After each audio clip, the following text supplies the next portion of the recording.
रियाज किचन मराठीमध्ये तुमचं पुन्हा एकदा मनापासून खूप खूप स्वागत आहे। सर्व कसे आहेत? आय होप सर्व मस्त मजेत आणि आनंदी असाल। 99% लोकांना उन्हाळ्यामध्ये हे दोन प्रकारचे ड्रिंक पिले की उन्हाळ्यामध्ये होणारा त्रास वगैरे होत नाही। अगदी ऊन वगैरे लागतं, झळ वगैरे लागतं, वीकनेस वगैरे येतो, थकवा जाणवतो किंवा जेवण वगैरे जात नाही, अशा भरपूर समस्या असतात। पण मी आज पारंपरिक पद्धतीने तुमच्यासोबत दोन पणांची रेसिपी शेअर करणार आहे। अगदी तुम्ही पूर्ण उन्हाळ्यामध्ये रोज एक ग्लास जरी पिलं तरी पूर्ण उन्हाळ्याचा होणारा त्रास तुम्हाला होणार नाही आणि खास करून तुम्ही जवळपास 10 ते 12 दिवस हे फ्रीजला देखील स्टोअर करू शकतात। चला मग न वेळ घालवता रेसिपीला सुरुवात करूया। तुम्ही पण व्हिडिओ न स्किप कंटिन्यू बघा। सर्वप्रथम मी इथं चिंच घेऊन घेतलेले आहेत। चिंचमधले जे आपलं साल आणि जे बी वगैरे असतात ते काढून घेतलेलं आहे। आता आपल्याला चिंच अर्धा तासासाठी भिजवायचे। चिंच बुडतील इतपत आपल्याला पाणी ॲड करायचं आहे। मी एका बाउलमध्ये चिंच टाकून 2 ग्लास पाणी ॲड करून झाकून अर्धा तासासाठी साईडला ठेवून दिलं होतं। अर्ध्या तासानंतर बघूया, चिंच खूप छान पद्धतीने ते भिजून गेलेले आहेत, बघू शकतात तुम्ही। आता याच्यामध्ये आपण गूळ ॲड करून घेऊया। मी गुळाला थोडं कुटून घेतलेलं आहे। तुमच्याकडे वेळ असेल तर तुम्ही किसून घेतलं तरी चालेल। हे परत 10 मिनिटासाठी आपल्याला साईडला ठेवून द्यायचे, म्हणजे पाण्यामध्ये गूळ छान पद्धतीने मेल्ट होईल। आता आपण सर्वप्रथम पहिले कैरीचं पन्हं बनवून घेऊया। त्यासाठी इथं मी एक कैरी घेतलेली आहे, मीडियम आकारची, जास्त मोठी पण नाही आणि लहान पण नाही। तर आता आपल्याला तिचं साल काढून घ्यायचं आहे आणि आपल्याला बारीक तुकड्यांमध्ये कट करून घ्यायचे, जेणेकरून मिक्सरवर प्रेशर येणार नाही इतपत बारीक तुकडे करून घ्यायचे। मी कैरीचे छान पद्धतीने तुकडे करून घेतलेले आहेत। आता आपण मिक्सरच्या बाउलमध्ये ॲड करून घेऊया। मी इथं मिक्सरच्या भांड्यामध्ये सर्व कैरीचे तुकडे ॲड केलेले आहेत। मी जवळपास 1 लिटर कैरीचं पन्हं बनवते, त्यासाठी एक कैरी भरपूर आहे। तुम्हाला जर जास्त बनवायचं असेल तर तुम्ही कैरीची क्वांटिटी वाढवू शकतात। मी इथं गोडव्यानुसार गूळ ॲड केलेला आहे अर्धी वाटी आणि 3 खडे मी काळं नमकचा वापर केलेला आहे। तुमच्याकडे बारीक असेल तर तुम्ही बारीक काळं नमक वापरलं तरी चालेल। आता आपल्याला हे मिक्सरला छान पद्धतीने फिरवून घ्यायचं आहे, बघू शकता त्या पद्धतीने। आता इथं आपण एक कॉटनच्या कपड्याने चाळून घेऊया, तुम्ही चाळणीने चाळलं तरी चालेल। छान पद्धतीने तर आपल्याला चाळून घ्यायचं आहे, जे एक्स्ट्राचं जाड चोखा राहील तो वरतीच राहील। मी पिळून व्यवस्थित चाळून घेतलेला आहे, बघू शकता तुम्ही।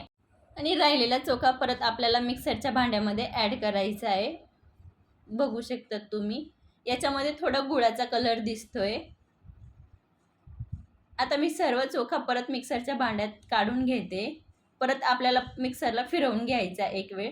थोडं मी अजून थंड पाणी यूज करते आणि याच्यामध्ये मी थोडा ग्रीन फूड कलर यूज करते, जेणेकरून दिसायला कैरीसारखा कलर दिसला पाहिजे, त्यासाठी मी ग्रीन फूड कलर यूज करते। मला व्हिडिओसाठी दाखवायचं होतं म्हणून, तुम्ही नाही वापरला तरी चालेल। बघू शकतात मी परत मिक्सरला फिरवून चाळून घेतलेलं आहे। इथं आपलं कैरीचं पन्हं बनून तयार झालेलं आहे आणि अगदी मी चिमूटभर पण फूड कलर वापरला नाही तरी पण किती छान कलर आलेला आहे, बघू शकतात तुम्ही।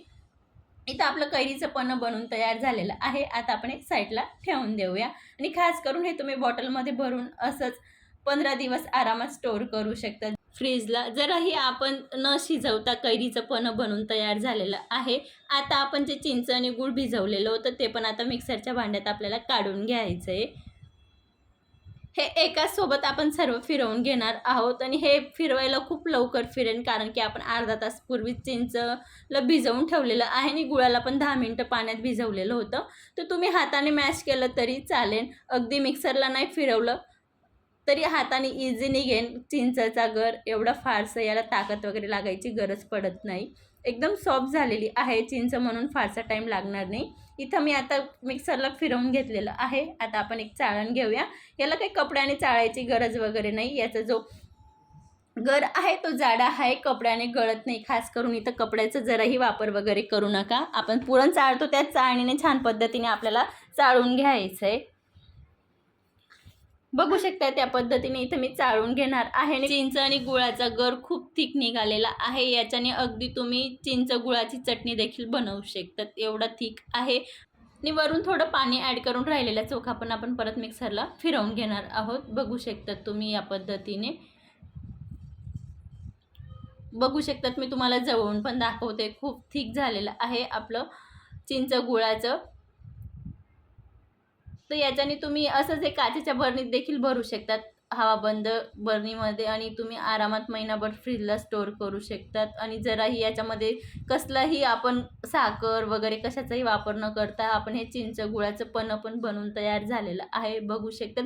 मला हवं होतं मी तेवढं थंड पाणी वापर केलेला आहे. तुमच्याकडे गार पाणी नसेल किंवा तुम्हाला याच्यामध्ये बर्फ ॲड करायचं असेल तुम्ही ते देखील ॲड करू शकतात. आणि जर तुम्हाला याचं सरबत बनवायचं असेल तर याच्यामध्ये तुम्ही जिया सीड्स आणि थोडं भिजवलेला डिंक आणि थोडं चाट मसाला वगैरे ॲड केला तरी चिंच गुळाचं सरबतसुद्धा तुम्ही बनवू शकता त्याच्यापासून. अगदी घरी दुपारच्या टायमाला कोणी पाहुणे वगैरे आले तर आरामात त्यांना बनवून देऊ शकतात. बघू शकता तिथं आपले 2 प्रकारचे पणं बनवून तयार झालेले आहे. आणि यांना 12 ते 15 दिवस आरामात फ्रीजला स्टोअर करून देखील शकतात. आणि उन्हाळ्यामध्ये रोज 1 ग्लास प्या. उन्हाळ्यापासून होणारा त्रास दूर होईल. आजची रेसिपी कशी वाटली कमेंटमध्ये नक्की सांगा. पुन्हा भेटूया, तोपर्यंत धन्यवाद.